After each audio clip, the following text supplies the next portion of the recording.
क्या आप जानते हो भगवान कौन है? भगवान सभी एक ही है, हम सबको बनाने वाला।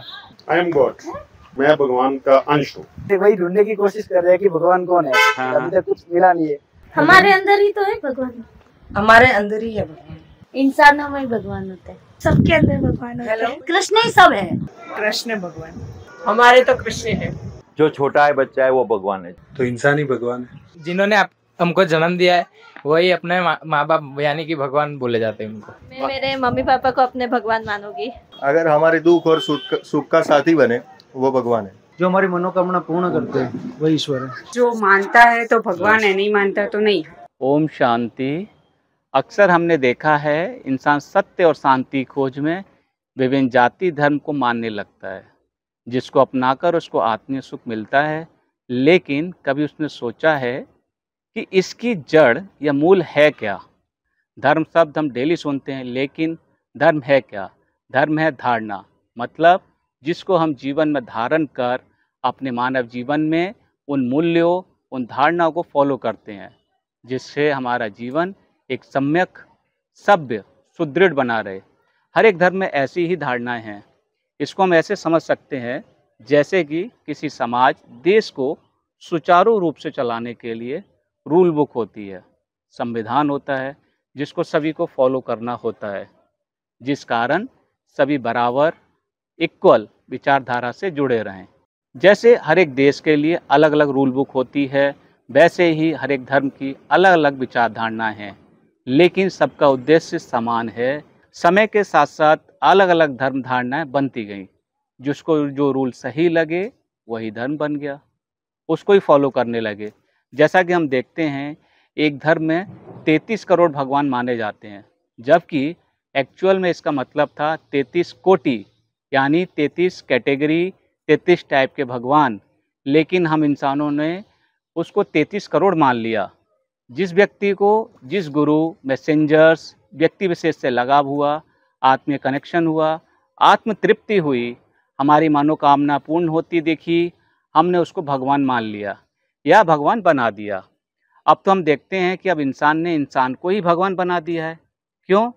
क्योंकि वहाँ जाने से उसकी इच्छा पूर्ण हो रही है, अपना फायदा होते हुए दिख रहा है।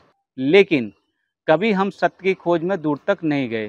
क्यों? क्योंकि हमारा काम तो चल ही रहा है, हमारा काम तो बन ही रहा है। तो चलते हैं उस जड़, उस मूल तक कि सबका भगवान, खुदा, गॉड कौन है। हम सब ये तो मानते हैं कि इस जगत को, इस सृष्टि को कोई तो पावर चला रही है, जिसको हमने अपने अनुसार नाम दिए हैं। कोई भगवान कहता है, कोई खुदा कहता है, कोई गॉड कहता है, तो कोई बाय गुरु कहता है। हम ये भी जानते हैं कि वो एक है, फिर इतने सारे नाम कैसे हो सकते हैं? कोई उसे एक निराकार कहता है, कोई एक नूर कहता है, कोई एक लाइट कहता है, तो कोई उसे एक ओमकार कहता है। मतलब सबका एक ही है कि वो एक पॉइंट ऑफ लाइट है, जो कि निराकार है, जिसका शरीर नहीं है। तो फिर उसके इतने नाम कैसे बन गए? जैसा कि कहा गया है कि मानव जीवन को सद्मार्ग पर चलाने के लिए समय समय पर मैसेंजर ऑफ गॉड, फरिश्ते, गुरु इस धारा पर जन्म लेते रहे हैं, जिन्होंने उस परम शक्ति का मैसेज हम तक पहुंचाया है। और हम इंसान ने इन फरिश्तों को ही भगवान का नाम दे दिया। परम शक्ति निराकार है, अजन्मा है, वो कोई शरीर धारण नहीं कर सकता, तो अपने मैसेंजर्स इस धरा पर भेजता है। तो हमने इस मैसेंजर को ही भगवान कैसे और क्यों बोल दिया? तो जानिए कि वो परम शक्ति है कौन और कहाँ रहती है। उस परम शक्ति का नाम क्या है? परमात्मा, मतलब सभी आत्माओं से भी परम, उससे ऊपर कोई नहीं हो सकता है। हम एक आत्मा हैं जिसका नाश नहीं होता, और हम आत्माओं का एक ही मालिक है, परमात्मा। हम मानव की भांति उसका कोई आकार नहीं है, वो सिर्फ एक लाइट के रूप में है, जिसे पॉइंट ऑफ लाइट भी कहते हैं। हमारा शरीर भी विज्ञान की भाषा में क्वांटम एनर्जी पे वर्क करता है, और हमारा परमात्मा तो एनर्जी का पावर हाउस है। तो अब क्वेश्चन उठता है कि वो रहता कहाँ है? अक्सर हमने देखा है और सुना है कि भगवान ऊपर रहता है, लेकिन वो कितने ऊपर रहता है ये किसी को ज्ञात नहीं है। मैंने हवाई सफ़र करके भी जानने की कोशिश की कि शायद वो इन बादलों में कहीं छुपा होगा, इन्हीं बादलों के बीच में कहीं रहता होगा, लेकिन वहाँ भी वो दिखाई नहीं दिए। तो हम आपको बताते हैं उस परमात्मा के निवास स्थान को हम कहते हैं परम धाम, जो कि हल्के लाल प्रकाश की भांति चमकता रहता है, जहाँ अथाह किरणें प्रवाहित होती हैं, जहाँ आत्माएं छोटी छोटी पॉइंट ऑफ लाइट के रूप में रहती हैं और परमात्मा के अनुसार सृष्टि चक्र घटना के अनुसार इस धरा पर जन्म लेती हैं।